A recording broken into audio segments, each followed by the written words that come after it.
Welcome back. You're listening to Tuttle Talk. I am your host, Andy Tuttle. Thank you so much for staying with us. Man, I'm excited about this segment. We have with us here in studio the co-founders of Barefoot Wine and the authors of the new book, The Barefoot Spirit, a bestseller, New York Times bestseller. Thank you very much. Michael Houlihan and Bonnie Harvey, thank you so much for joining us today. Oh, it's our pleasure, Andy. Thank you for inviting us. Oh, you bet. This is going to be great. So what I'm excited about, one, is your story, and we'll get into that in a minute.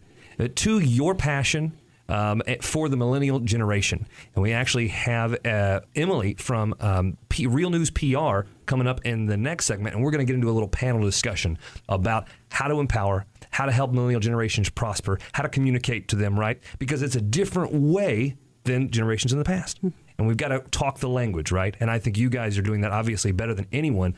Michael, you start. I really want to hear. So apparently you've been traveling a lot, speaking to a lot of universities, and you're about to go to Chicago to talk at the CEO, Collegiate Entrepreneurs Organization, correct? That's correct.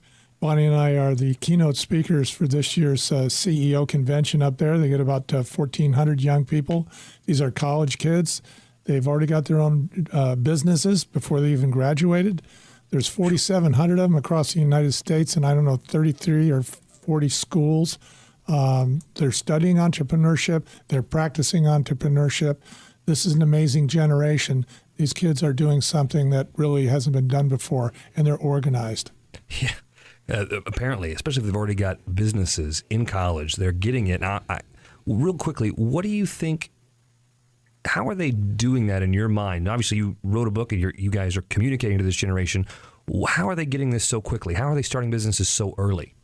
Well, this generation has more access to information than anyone else so far. They also have better education. And they also are faced with quite a stark reality, which is that sometimes self-employment is the only form of employment. And so these people are the cream of the crop of this generation, and they're saying, maybe I'm not going to get a job. I don't see the other grads getting one. Maybe I should get serious and start my own business right now. So they're very courageous young people. We're inspired. We go to inspire them. They inspire us. That's awesome because, the thing is, too, what I love about that is sometimes the lack of the truth will set you free. In other words, because they don't know that they can fail and it can hurt and it can crush them. They don't care. It's not in their brain. It's just, no, this is going to happen, right? Is that what you're seeing? Oh, exactly. That's what we're seeing. And what's interesting is that's the experience that we had when we started Barefoot Wines. We had no knowledge of the industry and we had no money. So we really have that in common with the students that we're talking to now at the various universities. And they appreciate that a lot. Right. And when you say various universities, that's not just Chicago that you're going to. Tell us a little bit about all the travels that you've been doing. 2 weeks ago, we just got back from Florida. We spoke to 4 universities there, the students of entrepreneurship, and oftentimes there were students that were marketing and took entrepreneur as a secondary course. And then we went into Georgia and spoke to Columbus University. And we always tell the students of our experience to kind of encourage them, to let them know that maybe some of their best assets are not knowing what they were doing to start with and not having funds. If you don't have funds, you're going to be creative. You're going to be innovative. You're going to come up with a new idea. And you don't have the problem of throwing money at your situation, which isn't always something that's going to solve what you're looking for. And what I love about that is you don't speak of this glib. You don't speak to this outside of what's going on. You have personal experience with it. In fact, that's how you started Barefoot Wine, correct? Exactly. That's exactly how we started. We started in our laundry room. And our first table, our first desk was a door that we found in the barn out back and cleaned it off and put it on 2 sawhorses. So we know what it's like to start with nothing. And a lot of these students have that same concern. So we encourage them. So in that, Michael, going back to your story, obviously you're encouraging these kids today, which I just have to say how much I love because it doesn't get taught in our education going up. The financial advice and how to become an entrepreneur is not part of the curriculum necessarily. It's the financial advice is balancing a checkbook, et cetera, and those kinds of basics. But talking about how to be wealthy and how to understand that part of things and really get that business entrepreneur out of you doesn't necessarily happen all the time. But you guys had that. You're giving it now to these young kids. How did you in Barefoot Wine, starting in your own laundry room with no advertising, no money to speak of, How did you build that to become and build such a brand for yourself? Well, this is why we wrote the book. And the book is all the stories that really led up to the building of this great American brand. And they are surprising stories. These are things that when you read, you say, oh, I can see how that could happen. But the main thing that happened to us is we didn't give up. We really believed in what we were doing. We thought this is going to be a success. And like you said earlier, we didn't know enough to know we couldn't do it. And that's the good news. The other thing is we weren't from the industry. And because we weren't, we revolutionized the industry. Being an outsider gives you a clean mind. You go into it with a clean chalkboard and you make your own marks. And so we encourage young people to do that, to cut the pie their way, to define it their way, to develop their own niche and their own market. And that's the kind of thing we did with Barefoot Wine. For instance, Barefoot Wine was really the first non-vintage wine that was nationally popular. All the other wines had vintage dates on them. And the reason we did that is because we realized that our buyer was a 30-year-old female shopping with 2 kids, generally in a supermarket, looking for wine that was like grocery wine. And so she wanted wine that tastes the same from year to year. Well, in order to do that, we blended different vintages to get a consistent flavor profile. Well, nobody had ever done that before. And even though it was wildly successful, it took us like 6 or 7 years of going through that kind of missionary period where we had to convince the gatekeepers that it would sell. You're listening to Tuttle Talk on the Real Estate Radio Network here on 660 AM. The Answer. Michael, we're talking with Michael and Bonnie, the co-founders of Barefoot Wine and the author of the new book, The Barefoot Wine, The Barefoot Spirit, New York Times bestseller. Michael, how did you stay afloat for 6-7 years while you were doing that? Bailed water, prayed. What we did is we found that by developing strategic partnerships, they say, if you want to learn to dance, just have somebody shooting at your boots and you'll learn how to dance fast. Well, the same thing happens in business. Your bills are due, but you don't have the money. So you have to become creative. You have to become resourceful and imaginative. And so we realized that we could use both our suppliers and our customers as bankers. And the way we used our suppliers as bankers is we went to the suppliers who stand to gain the most if we gained. We call this a strategic alliance. Who gains if you gain? If your business is a success, who else's business is a success? In our case, it was the glass company because we're selling inexpensive wine. They're going to sell a ton of glass to us, more than they would to, say, a $50 bottle of wine. A $5 bottle of wine, you got to sell a couple 100,000 cases just to break even, and that's glass for them. It's also corks, it's foils, it's labels, it's cardboard, it's every part of that package. So we went to those people and we said, we want to grow big. We need your help. If we grow big, we'll buy more of your products. So would you extend our credit? Would you extend our terms? But we treated them right. When we couldn't pay our bill, we went to them in advance and we told them we couldn't pay the bill. So they didn't think that we were flex. They knew that we weren't going to run and hide. They thought that we were not going to go dark and be a beg pay. They knew that we had their concern at heart and we had empathy. So when it was time for us to expand, they agreed to do so. On the other hand, what we found was that when we offered discounts for quantity purchases to our customers who are buying from us, what we did was we discounted the product. That got more out there. They sold it faster. So here we were getting financed by our suppliers and by our customers. That is in the book. Those strategies and more. Yeah. That kind of content, guys. That's just a snippet, really, of what you get in the book. If you want that kind of content, if you need that, I'm telling you, when I hear this, I'm like, man, it's every business. Every business. It's about strategic partnerships. How do you leverage? How do you help? How do you become the biggest giver and then leverage that to help you grow your business the right way? You guys done that. If you want to get a copy of the book, it's called The Barefoot Spirit. One, I know you can go to barefootwinefounders.com and subscribe to the blog there, correct? Yes. And those are short. There's not like a 10,000 word blog they got to read. No. Right. 600 words. Small, every week, bite-sized bits of entrepreneurial information to help them be successful. Yes, absolutely. And they can find the book there too. Correct? Absolutely, guys. The Barefoot Wine Spirit. Bonnie, I have one more question to you before we go to break. Before we get into in the next segment, millennial discussion, because that's what I really want to turn this to. Because I know, Michael, we were talking before the show this book was written for the millennial generation, correct? Absolutely. It was written for them. Yes, and so we're going to get into how and what that means. But Bonnie, in this book, what other key takeaways would you say are in this book that people pick it up, if they want to go pick up a book like this, who is the people that needs to get this book? Anybody that's got a small business or anybody that's thinking about starting a business, because what we experience is what most anybody that's starting a business will experience. It's all a lot of surprises, and the book is full of stories. It's not prescriptive text. It's really fun to read. One of the things that we talk about is the mistakes we made. And it seems that a lot of people that are successful don't talk about the mistakes they made. And I think that in itself is a mistake. So we talk about how to make mistakes right. And there's a big chapter on that in the book. And it's not just R-I-G-H-T, but it's W-R-I-T-E.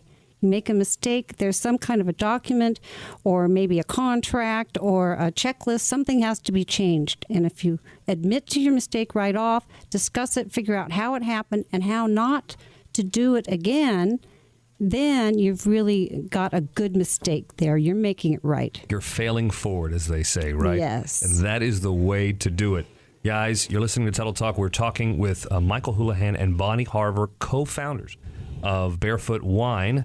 I know you've seen it in the stores everywhere you go. The book is The Barefoot Spirit. Coming up, we're going to stay with you guys. You're going to stay here for another segment, yes? Yes, we'll stick around. Good. And we are going to continue the conversation here and bring in Emily with Real News PR. And we're going to really talk about the millennial generation and how to communicate with them and how this book, who was written for them to empower you guys out there, to empower millennials, how it's written for you, how to empower you, how you can grow in this market, and how to make sure that you're matched up for success in the next decade and beyond. So stay with us.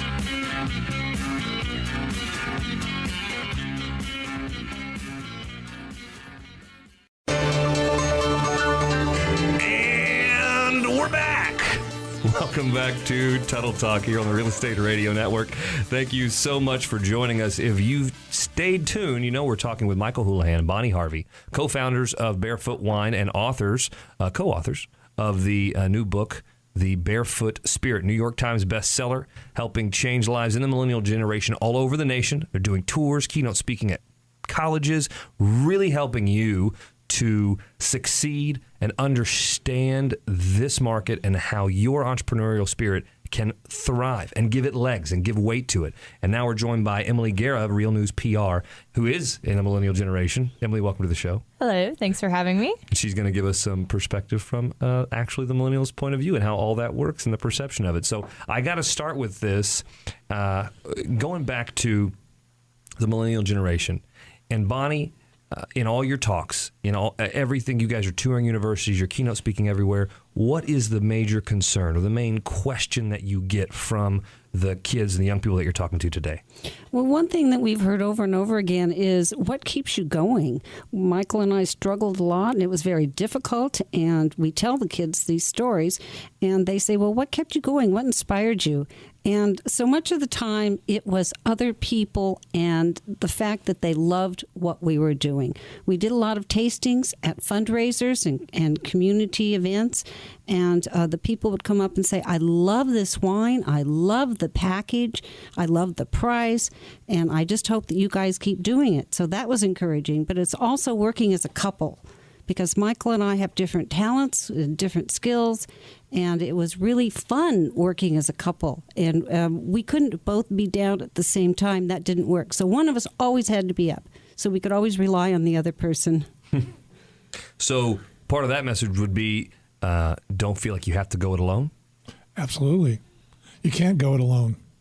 I'm the kind of a swashbuckling kind of guy, and she's kind of the back office kind of a person. So she keeps me from tripping on my shoelaces while I'm wielding the sword. So, Emily, do you feel that you or people in your age range and next generation feel more that they feel more a need to be independent versus interdependent, or do you think there's a shift happening? What's going on there? I think it's kind of half and half. I feel like there is that group of people who want to be independent and do work on their own. But I also feel like people our age are very social and, they're constantly communicating, whether that be virtually or in person. And I think having a group of people work around you really keeps a positive attitude around the work life. I know just having my coworkers around me constantly saying comments, you're doing a great job. We're really proud of you, really keeps me going. If I were just to sit in my room all day and work on my projects, I would probably get a little depressed and wonder if I'm doing a good job. So I think having that environment around you really keeps you going. Most people aren't very happy if you're by yourself. Right. Do you feel that employers get that right now? Or are the employers that get that doing better because they understand the millennial generation? Because that's the biggest generation of homebuyers coming up. It's the biggest generation of our workforce coming up. I mean, that's what's happening right now. Is the workforce understanding that? I think yes and no. I feel like sometimes employers, whenever there's a student coming right out of college, they're giving, you might call it grunt work, and they might just say, do this assignment, get it done. But there's never really any gratitude and saying, you did a great job. Thank you so much for helping me. Mm-hmm. But whenever my boss comes up to me at work and, I haven't even done anything specifically that day, but he says, you've done a really good job lately. And, I'm really impressed with you. I'm so proud of you. That's what keeps me going. And it makes me want to stay there. You're doing a really great job. I just wanted to say, Brian, that you do a great job. Thank you for that recognition. I appreciate that. Oh, wow. That's right. I just thought of it myself. It's because I care. It's amazing. Oh, yes. Oh, thank you, Emily. I'm sorry. Were you speaking? You didn't hear. I didn't hear anything. So, Michael, do you feel right now with the millennial generation, is that what they need? What are some of the things that you see that's different about this generation from past generations? Well, this generation grew up with the technology that we gave them, and they mastered it. They've always been in contact with their friends and their tribe and their family. This generation definitely looks for validation, not just virtually, but in fact. And what we did in our business, and I recommend this to people to do today, is write it. Write down a nice memo. Emily, you did a great job on this project, and then copy it to everybody in the office. Two things happen. One, Emily knows that she's appreciated, and the people in the office know what Emily does. And that's really important. The people don't always know that. It's so true. Especially when you're trying to blend generations, especially when you've got some boomers sitting over there in an office, and then you got some millennials sitting around a dining room table working in a group, a whole different work style. But they need to know what each other are doing. Absolutely. I also think it's really fun whenever you have bosses and other people you're working with, let the younger generation teach the people who have been there for a while things. At an internship I was at, we helped all the people who have been there for a while learn how to make a Twitter account. Some people, for me, that's second nature. I'm like, you don't know how to make a Twitter account? But for some people, they don't know how. And that's kind of important when you're trying to do stuff in the PR world. And how do you twit? Are you a twit? Sorry. Yeah, exactly. You don't even know what the word is. It's a great way to build relationships, is by seeing what the other person has that you need. And also, like Michael was saying, see how the team works together to accomplish a goal. That can really only be done if the person who's employing them, their manager or whatever, makes it very clear what the company's goal is and what the project needs from each individual and how they all fit together like a team. And then they can have a better feeling of success because they know they're moving towards this goal.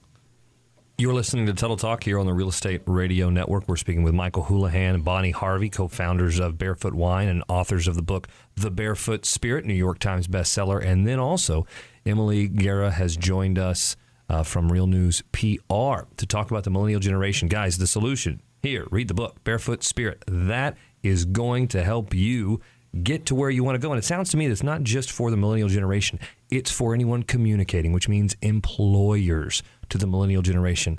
And Michael, in our last minute together here, I want to ask you, what would you leave our listeners with today as a tip or two, as you would say, maybe a key to success? You give those on your blog. What type of keys to success would you say a millennial should embrace?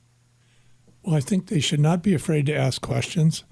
And they should not be held back because they're underfinanced or they don't have enough knowledge. I think that they will find that when they ask questions, they get answers. And make friends in low places. And I don't mean that in a disparaging way. I mean people who've got dirt under their fingernails, people who are running forklifts, or people who are working in warehouses, people that touch any part of what you or your company is doing. Talk to them. You're going to get some insights that you would not normally get. That's what helped us. I think that's fantastic advice. If you want more of that, pick up the book, The Barefoot Spirit. I'm sure you can go to Amazon.com, but more importantly, go to barefootwinefounders.com. Subscribe to the blog there and get fed all the time, and then pick up the book there. You can also go to facebook.com/Tuttle Talk and find the link to the book and the audio recording of this today there, and also at andytuttle.com.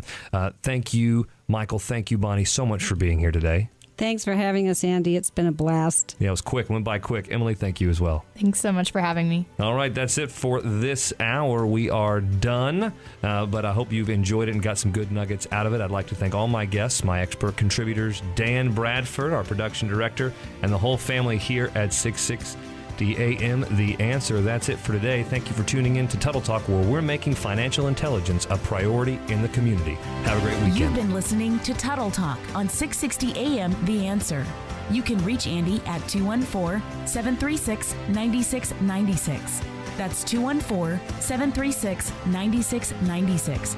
Or email him questions@andytuttle.com. Don't forget to become a fan of his show by going to facebook.com/Tuttle Talk. You can also catch previous shows by going to andytuttle.com.